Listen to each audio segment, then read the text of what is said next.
Om Vang me manasi pratisthita mano me vachi pratishthitam aviravirma edi vedasyama anistha shrutam me ma prahasihi anena dhitena horatran samdadhami ritam vadishyami satyam vadishyami tanmamavatu tadvaktaramavatu avatu mam avatu vaktaram avatu vaktaram.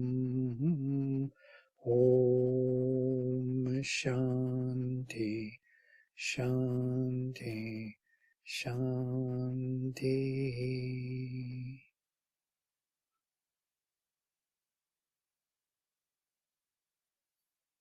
And I was always mentioning this every time you read Shantipatha, you get another insight. Yes, you most probably got tired of this, listening to me every time, bringing some new insight from the same verse. Today I got another glimpse while reading. It comes like a fresh beam or something, like this moment. You feel freshness and light. It's like a beam of light. Why Rishi asks, protect me, the speaker, protect me, the speaker, because when you speak of these inner truths to the hostile time, to the darkness in which we are all living in this time and space, which is not receptive of the inner truth, it's a very dangerous moment. Yeah? Either you will lose the inner connection, or you will be misinterpreted and abused by the outer world. And that's why the speaker who expresses the inner truth needs protection. He needs protection. He will be attacked by all these forces. He will be challenged by them. He will be ridiculed. He will be, and the worst part, he may disconnect from the inner connection while expressing it outside. Every time we express, it's a very dangerous position to speak about the inner truth outside, unless you are rishi or something, or you are chosen to do so. Even then, protection is to be there. Otherwise, by speaking of it, you will lose the very meaning of it, because you are connecting it to the darkness, and darkness will pervade and make it uninteresting, make it ordinary, change all the accentuations of meaning, and that connection will disappear. That's why he needs the protection. All right, here we stopped at number 9. Pitushchit udhach janusha viveda vi asyadhara asrajat vidhenach guhacharantam sakhibhich shivebhich divoya vibhich naguha babhuva. At his birth, he discovered the teat of abundance of the Father. He loosed forth wide his streams, wide his nourishing rivers. Or, there is a footnote, or he loosed forth his milk cows. He discovered him moving in the secrecy with the helpful comrades, with the mighty rivers of heaven. But himself became not secret in the cave. You can see how much is here in one verse. The whole Vedic psychology is already here. Udhach. Udhach is usually, the cow has udhach. Yes, we are using udder. Udder which produces milk. Of course, the father doesn't have udder. And interesting is that for the rishi who is using Sanskrit, this is the beauty of Sanskrit. It does not have that strict outer usage of the word. It has that freedom and relation to the meanings and to the central meanings. So Pitu, Pitri, if we look at Pitri word, the father, like Matri, the mother, or Duhitri, the daughter, and so on. So we will see that it has a function. And that function can be used in many ways. It's a functional word. It's not only the father as the creator in terms of ordinary looking at the male who is producing the children. He is from root pa, to fill, to fulfill. He is the fulfiller, the supporter. That's why he is the father. And mother is the creatrix because she shapes the creation. She's the shaping power. And he is the filling power. He is filling us with his presence or with his substance.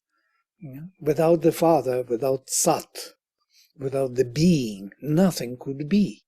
Because every being has his beingness. Every being is filled with his presence.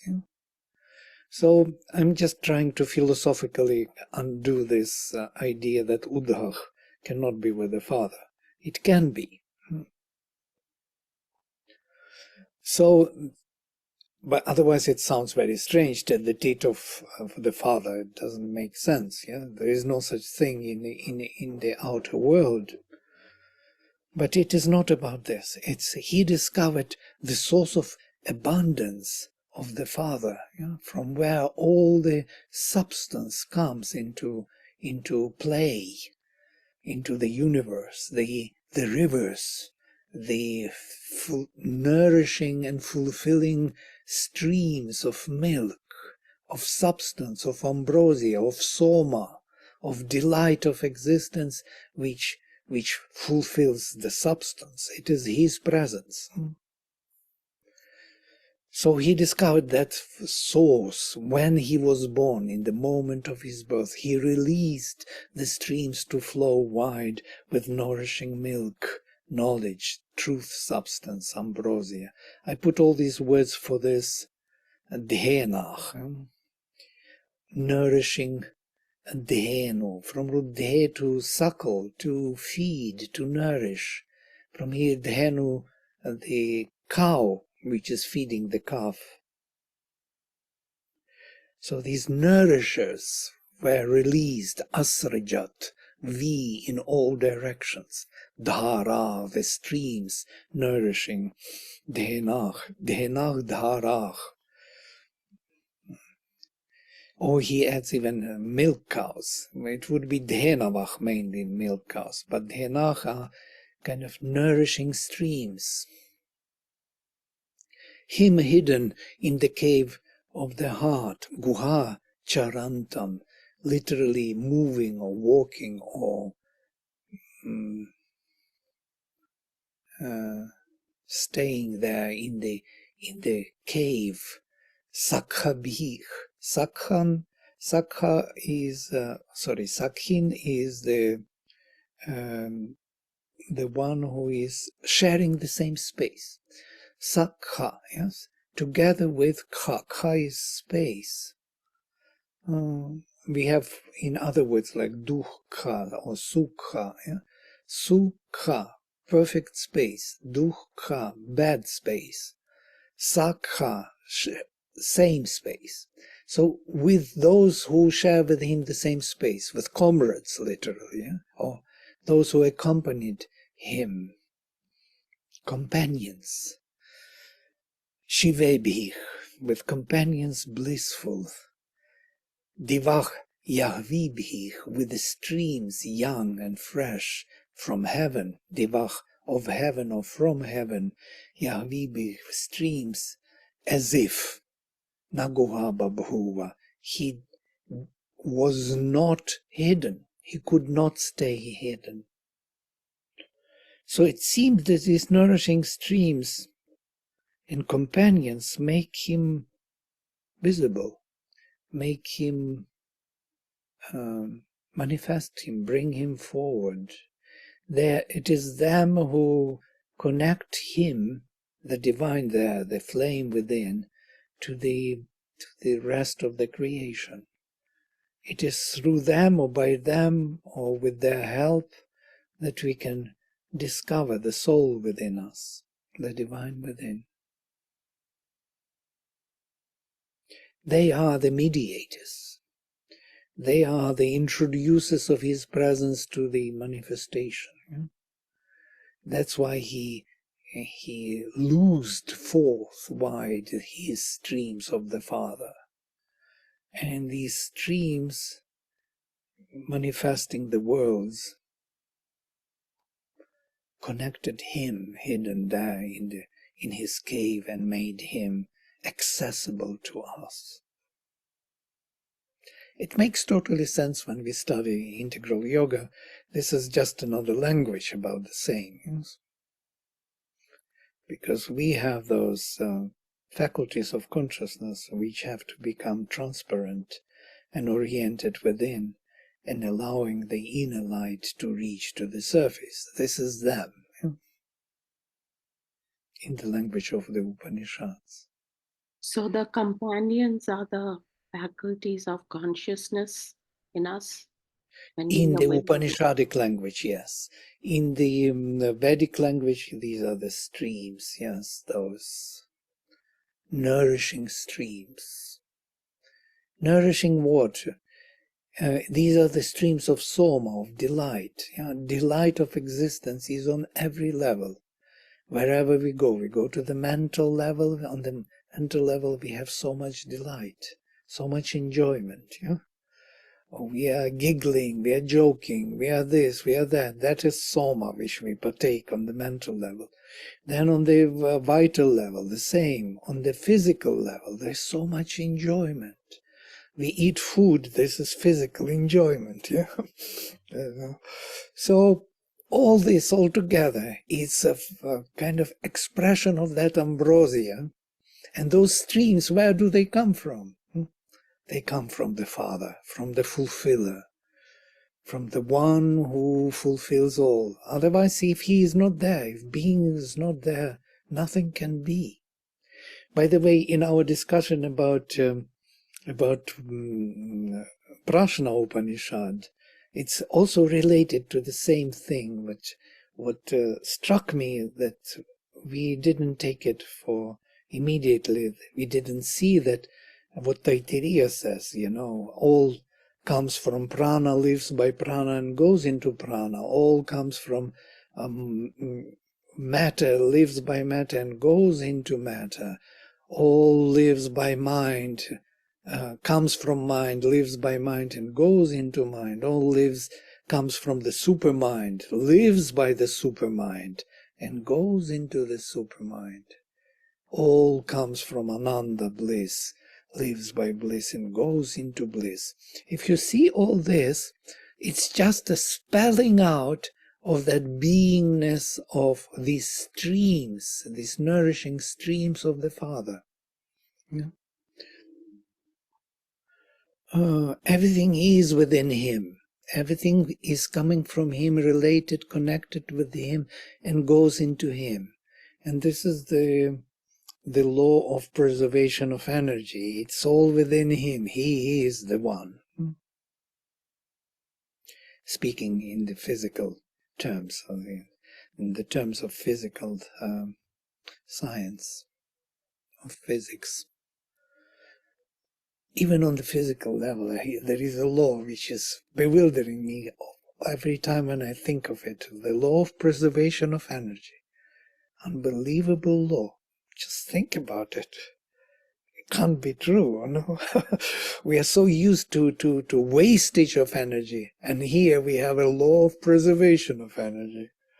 It's never wasted.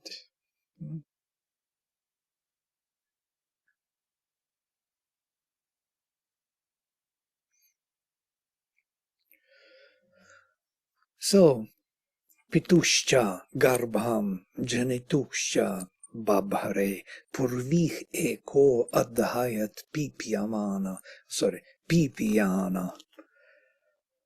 vrishne sapatni shuchaye sabandhu ubhe manushye nipahi ubhe manushiye nipahi. This is the deconstruction of the meter. Notice that Vedic Sanskrit does not like samasas, yes, composed words. It likes to have every word separately standing. As those who study Sanskrit, we will come to classical. It will be so much indulging in samasas, making long words. Sometimes the one word will be the whole page. Yeah? They really indulge in it. Here, they don't want that. Because they are expressing the meaning which has to be expressed. It's not something which has to be kind of composed or to show the skill of the poet. They are not showing off. Yeah? They are bringing some power into expression. So again, we have pituch, janituch, generator, or pituch, fulfiller. Of the fulfiller, garbham, a child, or the embryo. Literally, garbha is the embryo or the child. The child, so he carried the child of the father who begot him. Notice how interesting it is. Pitushcha garbham janitushcha babhare. He, the Agni, carried within himself the father who begot him. The son is the father. The son whom father begot carries within himself the father. Purvihekach adhayat pipiyana. He sucked the milk of many who nourished him with their overflowing pipiyana, being swelling with their fullness of delight. Yes, he suckled on them. He sucked their milk, their nourishment from many purvih, many streams. Purvih here is feminine gender. Pipiyana also feminine gender. Of all these nourishing streams swelling with delight, on them he nourished himself. He sucked their milk, overflowing. Two who have one Lord and kinsman, sapatni, two, with one patich, with one husband, two ladies with one husband, sabandhu, and one kinsman, so with the same bandhu. These are normal words of Hindi or any other language. For this pure male of the herds, vrishne, shuchaye, for this pure male, vrishne shuchaye, of the herds, because he is the leader of the herds, the bull. God both in the human being. Manushye nipahi. God, he is the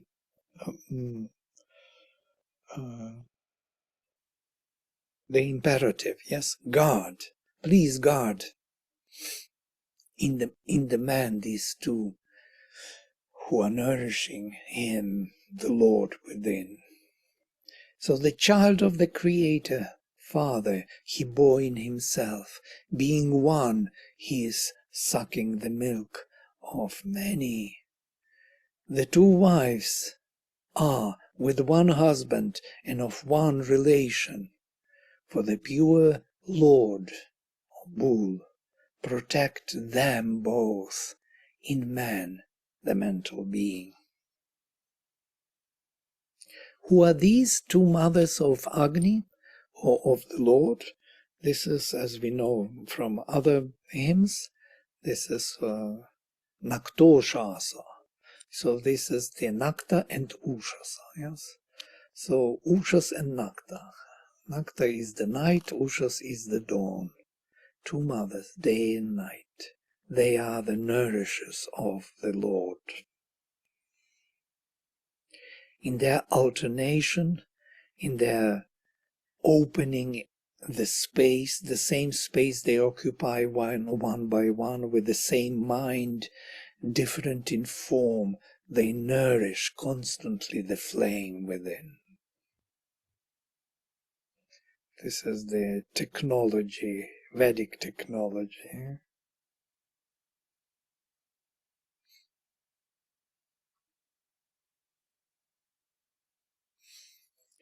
Right. In Manushya, interesting. In the one who has the mind.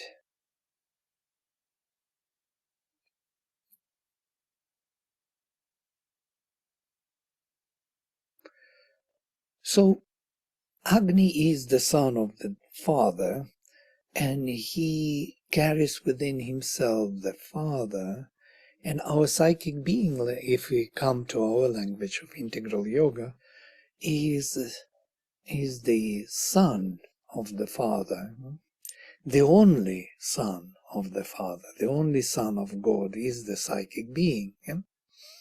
There is no other son. And the rest is the nature or the means or the work for transformation or the field of action, the field and the knower of field. We are the knower of field. We are the soul representative of the Father. So within the psychic being, there is Adhyajna, as Krishna says. I am Adhyajna in the heart of every man. So there is the one, the Purushottama within, the Lord. The very idea of individual coming into being is because there is the Lord within that soul. Otherwise, there would be no individual soul. It's impossible to imagine. Individual soul is a representative of the Lord. And that's why it is said that he carries within himself the Father. He carried the child of the Father who begot him. Kind of confusing statement here. I do not know who carried who anymore.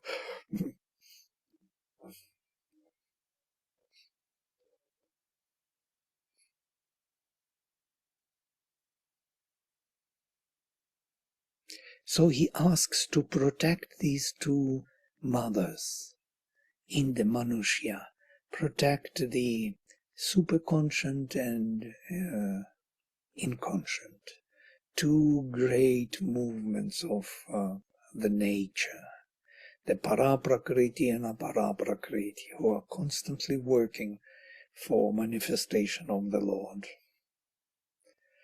By the way, the whole technology, how it is done by Aparaprakriti, is beautifully described in the human cycle and also in the ideal of human unity. But human cycle, just see how Sri Aurobindo speaks about Prakriti, nature, what nature does, what nature wants to do, how she cares about this or about that, how she tries this, tries that.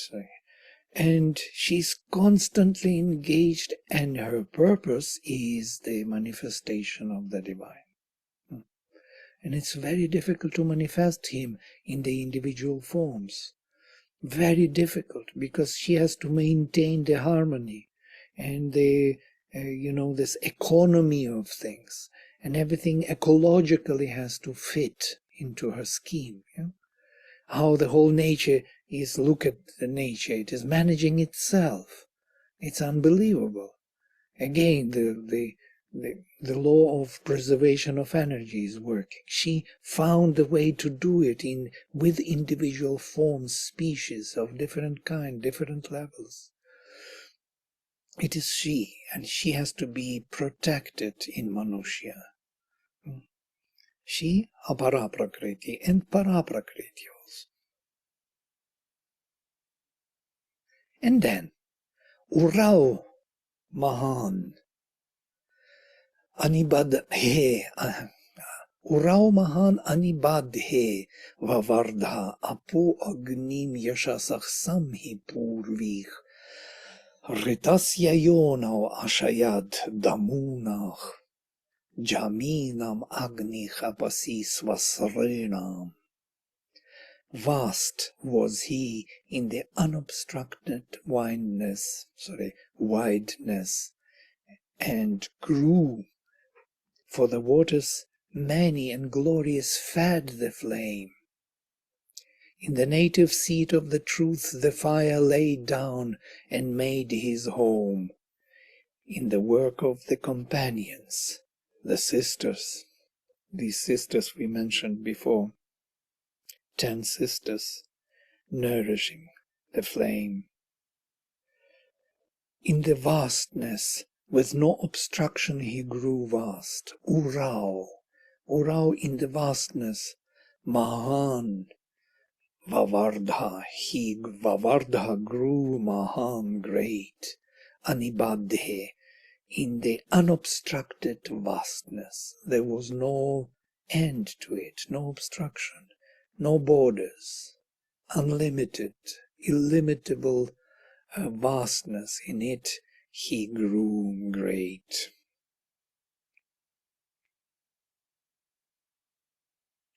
The waters being many, Purvich many, and glorious, Yashasach, made him composed and gathered. Some he. There is not even made here. Apach, waters, Yashasach, glorious, Purvich, many, some he, gathered him totally, or composed him and gathered. There is no verb here, only some, only the prefix. This is sometimes common for the ancient Vedic language. They omit the verb, but the prefix itself will be telling us what is happening. Because prefix is independent word in Vedic Sanskrit, which is not the case in classical.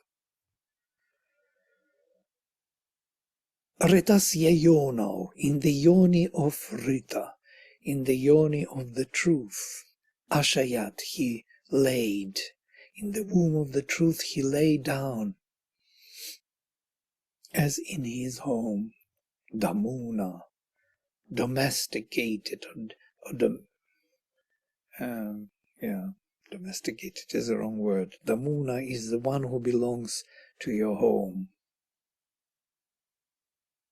Domicile, yeah? How do we say not domesticated? There's another word. Belonging to home. In the action of the companion sisters is the flame. Jami are the companion of the one who is born at the same time. Something like siblings, yeah? Sisters. The Jaminam Svasrinam Apasi, in the action of the sisters born from the same womb, he is the flame. He is the flame in their action. Now, the word apas is interesting. It is used twice here. Apo as the waters and apas as the action. The only difference is in the stress, in the accent. So apo is the waters and apasi, is the action because of the accentuation, we know it. Yeah? Not in the waters of the sisters, but in the action of the sisters. From this root up we have apatya. Apatya is offspring. In Tamil we have appa. It is that forgotten ancient Vedic word. Yeah? which means from root up, from which apas is produced as an action.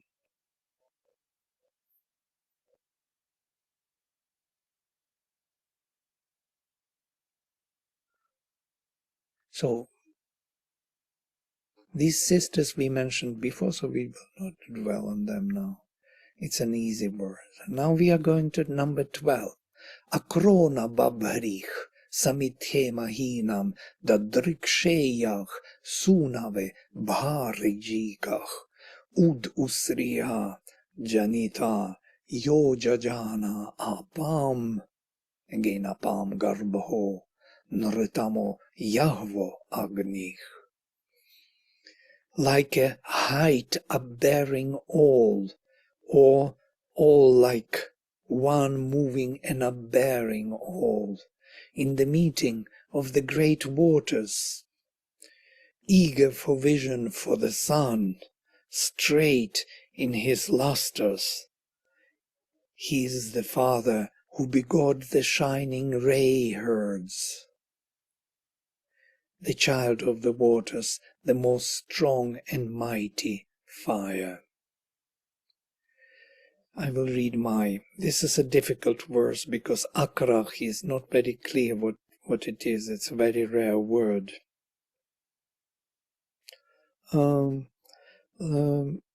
Agni is like an enclosure. I'm taking it from the dictionary. Enclosure like the fence that holds the clash of the great waters. Something like the clash of the great waters, like splashing of the waters, or the fight of the different water streams. It's in them, he holds them within himself, as it were. Or he holds the whole that creation of the waters within himself.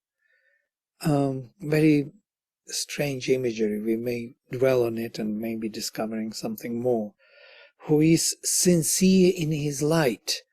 Bharijika. I translate Rijika as sincere because Riju is straight and sincere. So Bha is light, Rijika straight. Who is sincere in his light or shining straight. Yeah. Who is wanted to be seen for the sake of the sun.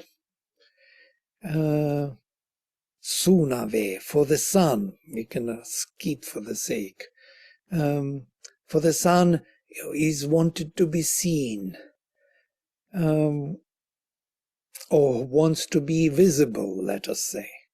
The Creator who brought to birth the luminous herds, Janita, Yach, Jajana, who produced Usriyach, luminous herds, Ud, upward, who brought them upward, the child of waters, Apam Garbhach, Nritama, the strongest among all the powers, soul powers, Yahvach, Agni, most energetic Agni. So these are all the epithets and descriptions of Agni, one of which is very difficult to understand, and different translators translate it totally different. This Akrona Babharich. Babharich is the one who carries, who bears. From root bhri, to bear. But the bearer like akrach, like the enclosure bearer, or like the Yelizarenko translates like the horse, bearer like the horse. But nobody knows really.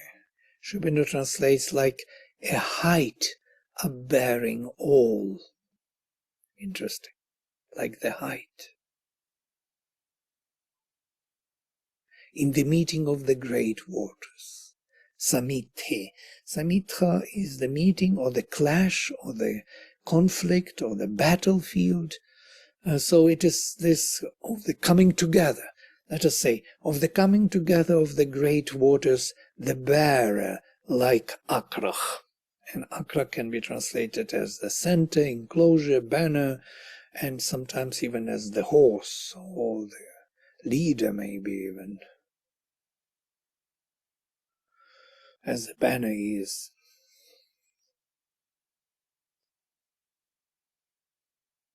He wants to be seen for the sun, straight with his rays. He who produced the luminous herds, he who is the son of the waters, the most powerful among all soul powers, the most energetic flame.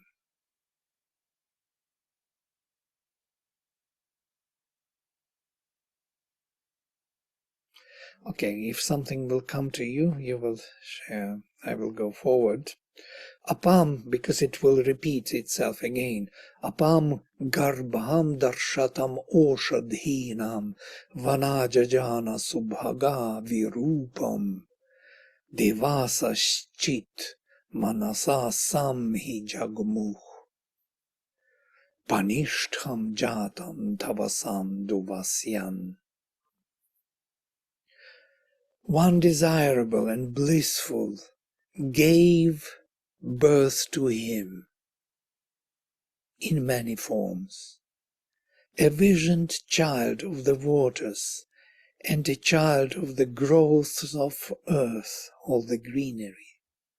The gods too met with the mind of the fire, strong at his birth and powerful to act, and set him to his work.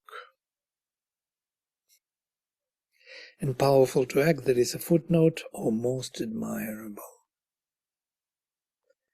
My translation, or interpretation rather, she, I'm saying she because vana is feminine gender. It's a stick, it's a wooden stick which produces fire.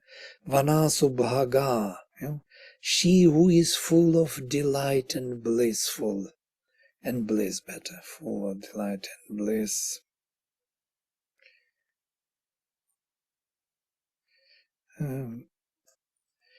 Vanasubhaga produced Jajana, brought to birth him who is the child of waters.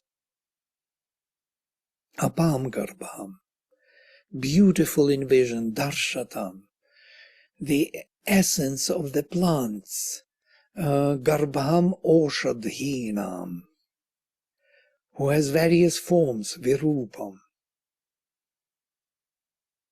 Even the gods agreed to worship him, Devasa Shchit Manasa Sam Hi Jagmuch. Literally, they came together in their mind, or by their mind, even the gods came together in their minds, or agreed to worship him. Duvasyan. Duvasyan, interesting word, worshipping. Came together, agreeing, worshipping him. Sri Aurobindo translates this word usually differently than worshipping. He translates it kind of making work, intensifying in energy, which is close to worshipping. Intensifying in energy, when you worship someone, you bring more and more focal concentration of consciousness, which makes it more and more effective.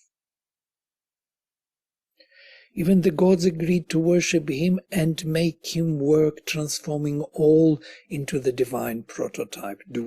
And that is what is Duvasyan, him who is the most glorious, Panishtam, powerful, Tavasam, when he is born, Jatam.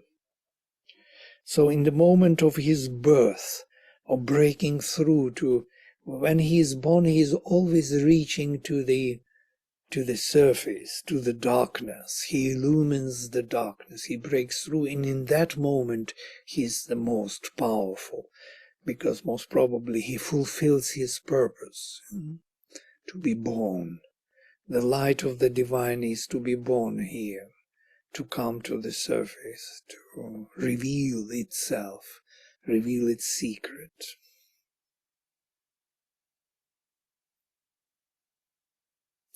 So this Vana Subhaga, interesting. At first I thought it was Vanani Subhagani as a different form of neuter. But then in the dictionary I found a totally different word, vana, and it is referred only in this hymn.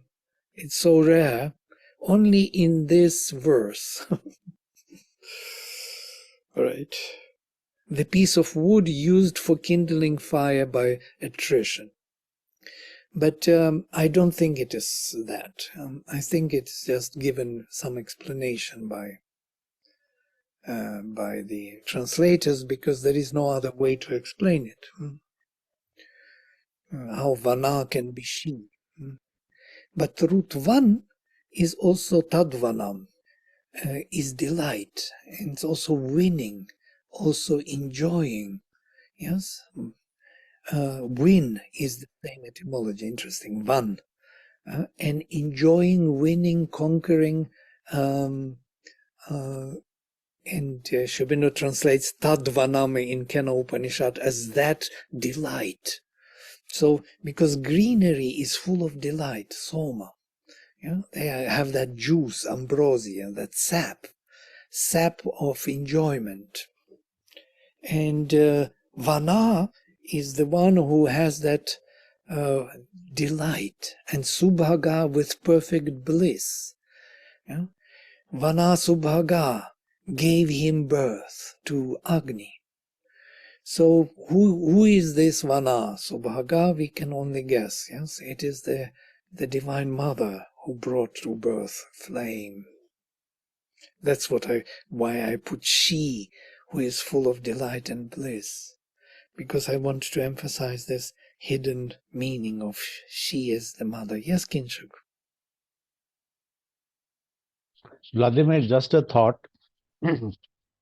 Just as Rai is Soma and it comes out of the earth or of matter, and the growths of the earth would mean delight coming out of matter, and mother would be synonymous with earth.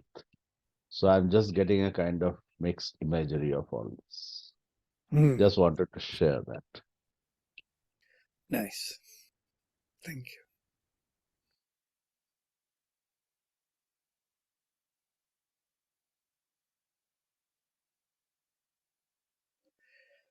Right. Panishtram also can be, if you look at this, we translate it as the most glorious. But Pan root is also to praise, the most deserving the praise or the worship or the invocation.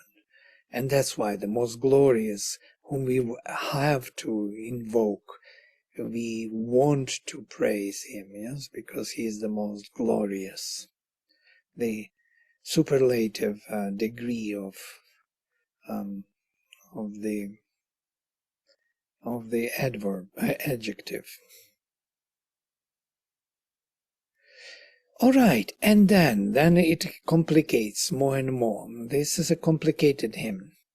Brehantach idv bhanavo bharejikam agnim sachanta vidyutona shukrach guheva vridham sadasi sue o sve antach apara urve amrita duhanach. Vast sun blazings cleave like brilliant lightnings to this fire, straight in his lustres, growing as in a secret cave within, in his own home, in the shoreless wideness, and they draw the milk of immortality. So interesting. Brehantach id bhanavach. Bhanavach, bhanu is the beams. Yeah, I will read even the vast luminous beams like the shining and piercing lightnings follow Agni, Sachanta, or cleave to Agni, whose light is straight. His light is straight, and they all cleave to him. Him who grew strong as if he was in his own secret place. We do not know how he grows, where he grows from. Nobody has any idea. It's in a secret place, and then suddenly we see the flame. They follow in a shoreless vastness, milking immortality. They follow him in his shoreless vastness, milking immortality. They follow him, we need, in his. I am very free in putting things because I am putting here interpretation. I'm not doing the translation. The translations are given by others. Sri Aurobindo also very close to the word to word, though many times he interprets. Yeah? But mine is, I'm free to interpret. I specially chose this style because there is no other way to come close to the meaning. If I leave the words as they are in the dictionary, you will not be happy at all. You will see hardly anything. So Brehantach, vast, indeed, id, Bahanavach, the beams. Bharijikam, it is the epithet of Agni, whose light is straight, Agnim. The Agni whose light is straight, Sachanta, follow, or cleave to. Vidyutach na shukrach, as if the blazing lightnings, they cleave to him. All the lights of all the stars, of the sun, of the moon, all the beams of light. Bhanu is an interesting word because it tells us only about beams of light, but whose we do not know. Bhanu can be the moon, the sun, the star, anything which shines, all the lights, all the beams of, all the rays of lights follow him whose lights are straight. Like the lightnings, luminous, they cleave to him. To him who is as if in the secret place grows and then reveals himself. They follow him in the shoreless vastness, milking immortality. What an image, yeah? The light which is filling our cosmos. The cosmos is a dark matter. There is no light in it, as it were, but the beams of light are pervading, penetrating the whole, this bubble of space, infinite space, revealing to us, to our sight, the vision.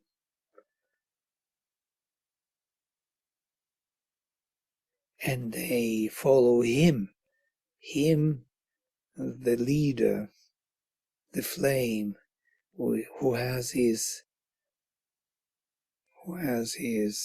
luster straight, like the lightnings cleaving to him, milking immortality in the vastness.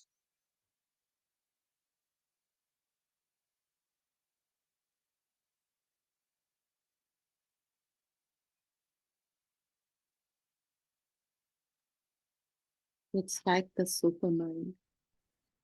Something amazing, yeah. Well, okay, I will stop here today on this kind of note of we don't need to rationalize everything. We can stay with this image, with this beautiful image of all the light is following Agni as the Lord, as the one who brings the Father into manifestation. Because his purpose is straight, his vision is clear, he is totally sincere in his shining, and they all cleave to him in his shoreless vastness, milking immortality.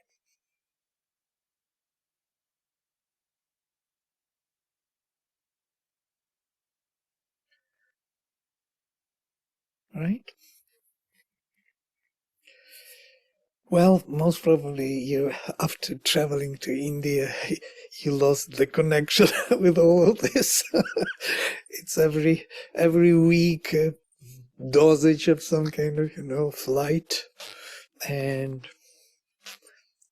trying to widen our reasons, yeah, which are very black and white, clearly cutting things into pieces.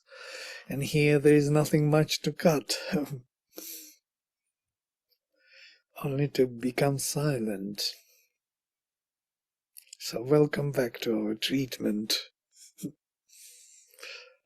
I'm joking. Okay, I'm pulling your leg a bit. In fact, the silence has deepened more, and one can understand but can't express. Right. These verses are also making your mind a bit silent, no? They switch off your kind of... You try to receive the meaning differently, not through only analysis. Analysis is failing. Or they are leading you like koans, like some kind of paradox. They lead you to the stupor from which you cannot get out. Yeah?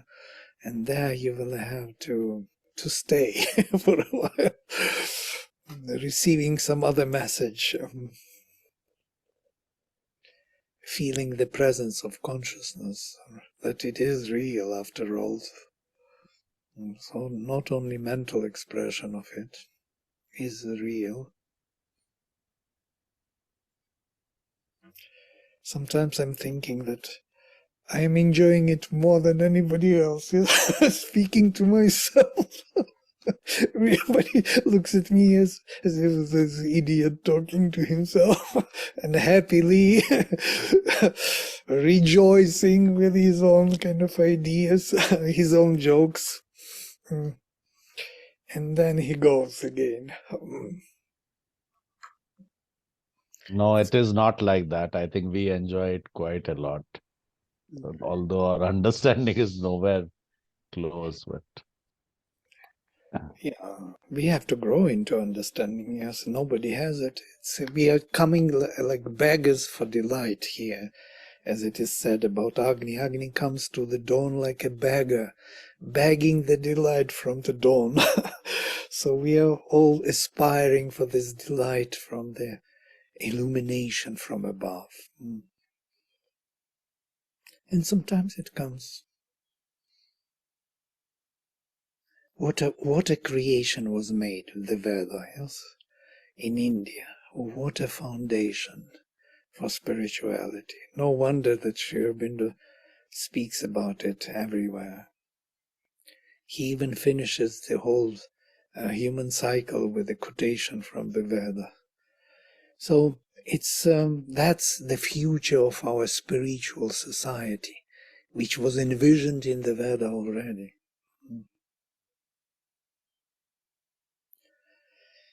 All right, okay, we can stop here. Some observations, so I'm not letting you speak, yes?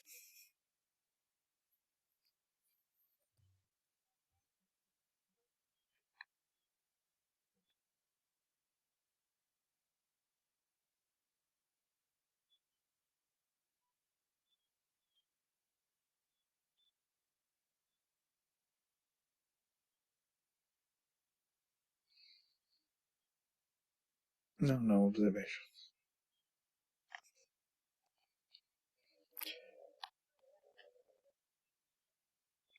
Robin is hiding there somewhere, yes? He is not well? Not well. Poor. Yes, he has a very bad throat. Oh, God. He's not speaking. Sorry to hear. You are here also. Your throat is not also good. Yeah. So what do? You take some medicine or something? Yeah, young medicines.